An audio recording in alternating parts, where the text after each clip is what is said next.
యాక్చువల్గా నేను కూడా కంప్లీట్ రాస్తానంటే ఈ లాస్ట్ 3 ఇయర్స్ కూడా నేను ఎస్ఎస్సిని 75 వరకు వెళ్ళి వచ్చాను అన్నమాట.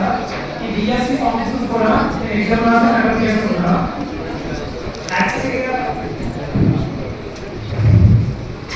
చేస్తానంటే ఫైనల్ బేసిస్లో నాకు 0.25లో 2023లో కాలేజ్ రాలేదు, 2024లో 2 మార్క్స్ కాలేజ్ రాలేదు, 2025లో మొత్తం మెడికల్ కంప్లీట్ అయిన తర్వాత అక్కడ కూడా కాలేజ్ రాలేదు. అలాగే 2025లో ఏదైతే మన మాజీ ముఖ్యమంత్రి గారు ఉన్నారు వైఎస్ జగన్మోహన్ రెడ్డి గారు తీసుకున్న ఏపీ కానిస్టేబుల్లో దాంట్లో కూడా ఫైనల్ బేస్లో కూడా నాకు పేరు రాలేదు. ఇప్పుడు కూడా యాస్ట్రో కాంపిటేటివ్ ఇస్తారు యాస్పిరెంట్ నేను కూడా ఏంటంటే హాస్టల్ చెప్పాను అన్నమాట.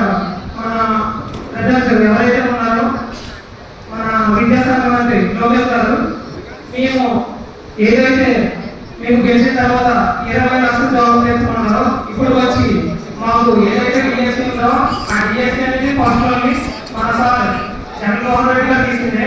అది తీసింది ఏంటంటే ఎలక్షన్ కోడ్ రావడం వల్ల దాన్ని ఆఫ్ చేసి మళ్ళీ వీళ్ళు వచ్చిన తర్వాత దాన్ని కొంచెం ఎక్స్ట్రా చేసి దాన్ని ప్రిపేర్ చేసి మళ్ళీ పెట్టారు.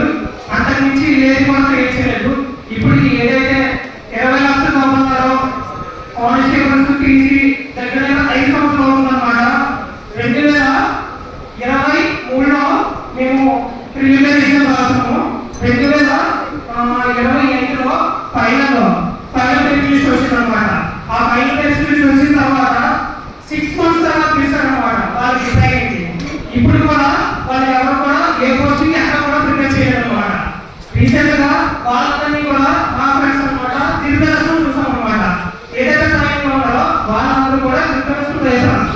వాళ్ళని పోస్టింగ్ అడిగి ఇప్పుడు కూడా అమలు చేస్తారు అన్నమాట. సో ప్రజెంట్ ఎలా ఉందంటే మాత్రం చెప్తున్నారు అన్నమాట. మీరు చేస్తామని ఎవరు కూడా పర్టికులర్ గా మీకు ఇది అని పర్టికులర్ గా ఎవరు కూడా చెప్పలేదు అన్నమాట. మీ వాళ్ళకి ఏంటంటే మాకు నిరుద్యోగ వృద్ధి 3,000 ఇస్తున్నారు. ఇప్పుడు వరకు రాలేదు నిరుద్యోగ వృద్ధి. అలాగే ప్రతి ఆడపిల్లకి ఇంట్లో 10,000 ఇస్తున్నారు, అది కూడా రాలేదు. అలాగే సరైన మాకు ఏం చెప్పాలంటే మేము గెలిచిన కొన్నేళ్లలో మళ్ళీ కూడా కానిస్టేబుల్ చేస్తామన్నారు. ఇప్పుడు వరకు వచ్చి కానిస్టేబుల్ నోటిఫికేషన్ లేదు. ఈ మంత్ 15న కానిస్టేబుల్ నోటిఫికేషన్ మాకు కన్ఫర్మ్ చేస్తామని చెప్పారన్నమాట. అది కూడా లేదన్నమాట. ఏదైతే మాట వరకు జరుగుతుంది కానీ ఏది కూడా పర్టికులర్ గా చెప్పకపోతుంది అన్నమాట. దీనివల్ల ఏంటంటే చాలా మంది స్టూడెంట్స్ ఏజ్ అయిపోతున్నాయి. ఈ ఏజ్ వల్ల ఏంటంటే మళ్ళీ ఏజ్ అయిన తర్వాత నేను 2020లోని నేను ఆర్మీ సర్వీసెస్ వెళ్ళాను. కరోనా వల్ల 3 years వేస్ట్ అయిపోయింది. దాని తర్వాత నా ఫస్ట్ అటెంప్ట్ 23 డైరెక్ట్ అటెంప్ట్లోనే నేను ఫైనల్ వెయిటింగ్ క్లియర్ చేశాను. క్లియర్ చేసిన తర్వాత 0.25లో మొత్తం ఓవరాల్ ఇండియా వల్ల హై కాంపిటీషన్ అయిపోయి కట్ ఆఫ్ పోయాను అన్నమాట కాలేజ్. సో ఇలాగే ఎవ్రీ ఇయర్ కాంపిటీషన్ పెరుగుకోవడం వల్ల ఎవరైతే 80% ఉన్నారో వాళ్ళ కాంపిటీషన్ వల్ల కట్ ఆఫ్ అనేది అయిపోతుంది. కానీ ఏంటంటే ఇప్పుడు ప్రస్తుతానికి అయితే చాలా జాబ్ రావట్లేదు.